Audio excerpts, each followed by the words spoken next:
Babies talking about investments. I don't get it. I just do not get it. But that's the way the society sells all this stuff to us, what we should be like, what we should look like, what we should drive, how aggressive we should be, all that. And then we come in here and we hear about Jesus. And Jesus is courage personified, and he teaches his disciples, not only those in the Bible, but also you and me, how to be courageous. And it has almost nothing to do with what we see in our society. It has almost nothing to do with that. And so we are constantly up against these two worlds, quite frankly, that are very different. And it's a hard battle for all of us. The disciples in today's gospel, for instance, are in crisis because Jesus says, oh, those wonderful buildings are going to end up in rubble. And you look at those wonderful buildings, we look at them today all over the place, and they're going to be in rubble. Even this building someday. Unbelievable, isn't it? Someday they'll have to tear this building down. It'll fall apart. Oh, look at this. We got people saying, oh, no, this building will never go down. Of course it will. It's made of wood. It doesn't last forever. It lasts a long time, but not forever. I saw buildings in England, for instance, these old buildings, and I thought to myself, well, you can't get up the stairs. If you've got any kind of problems, the staircases are ridiculous. The only people who can go up there are fit tourists. Well, look at all the stairs in this building and how many of us are having trouble with stairs. Oh, we have an elevator, but it doesn't suit all the needs. Things change. Some things have to die. Some things have to move on. And the disciples were in crisis about this. And Jesus says, hey, don't panic. God has the end, the vindication, the justice in sight. And by Jesus, what Jesus was saying is what he meant was the end of the world. And the disciples asked this question, what sign will we get that things are coming to a head? What sign will we get that things are coming to a head, that there's going to be some big changes around here? What a completely contemporary question. What sign will we have that the economic crisis is going to be over and we're going to survive it? What sign is there that that's going to happen? What sign do we have, some of us personally or in our families? What sign do we have that the end of a bad relationship and family trouble is coming to a head? That it's going to be over, we're going to get beyond it. What sign do we have that that's going to happen? What sign do we have that the Iraq war is going to end? What sign do we have that there's going to be resolution in Afghanistan? What sign do we have that there are going to be solutions for a hungry and oppressed world, which brings about much of the terror and violence that we see in this world? What sign do we have that that's going to happen? There are plenty of people who tell us the signs, aren't there? There are plenty of people, radio and television, turn it on, listen to the media, and they'll tell us the signs. There's even a lot of preachers on television that say, oh, the end is near. Look at it. It's just about here. You know how many times the end of the world has been forecast?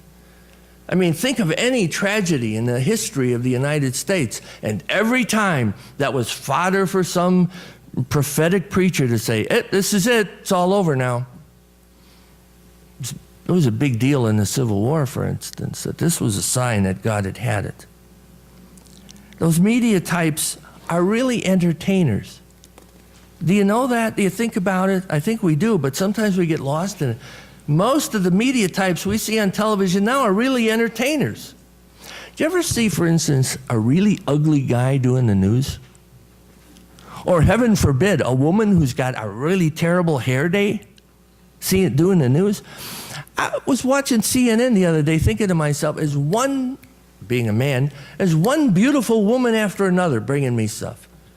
Economics, news at the White House, all the beautiful, beautiful women. Of course, I know they're heavily made up and all that other kind of stuff. And sometimes Susan is quick to tell me, they don't really look like that, you know. And I know she's right because they got this big makeup group that come in and, everything's perfect. Nobody has any wrinkles, no gray hair, men or women. That isn't the way it is. We know that. Look around. We know that. That isn't the way it is. And these entertainment types hold forth on all. I just love the people who say, well, when is the president going to make a decision on this Afghanistan thing? When is he going to send 40,000 more people to get shot at? I mean, that's a decision you and I could make, what, half an hour, 45 minutes? We wouldn't have that much trouble, would we? Quite frankly, I would love it if President Obama would say, we're done with Afghanistan. We have no partners. There's no government that we can rely on. There's drug trade and corruption everywhere we look. We're done. That's what I would pray.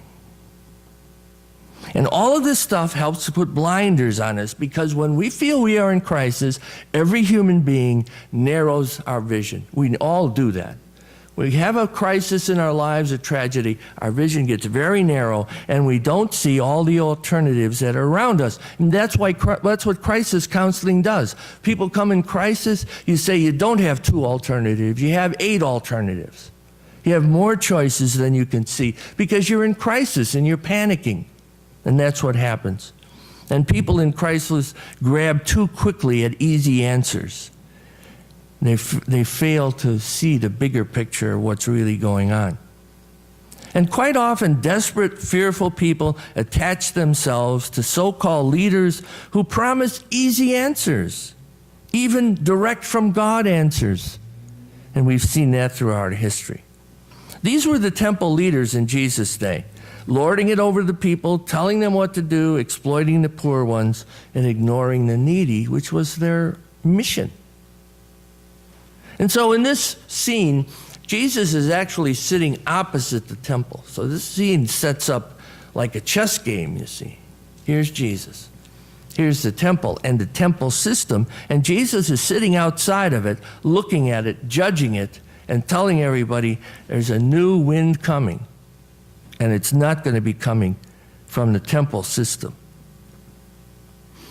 I remember a quote by Admiral Halsey. Admiral Halsey said, there are no great men and women, presumably. Only men and women who by circumstances are called to do great things. See, we would like to we wish there were great people around. You know, this is why kids love superheroes, you know? Wouldn't it be nice if there was a Superman that would present himself or a Superwoman who would present herself and could make these sweeping, magical changes? But there are only ordinary people like you and me.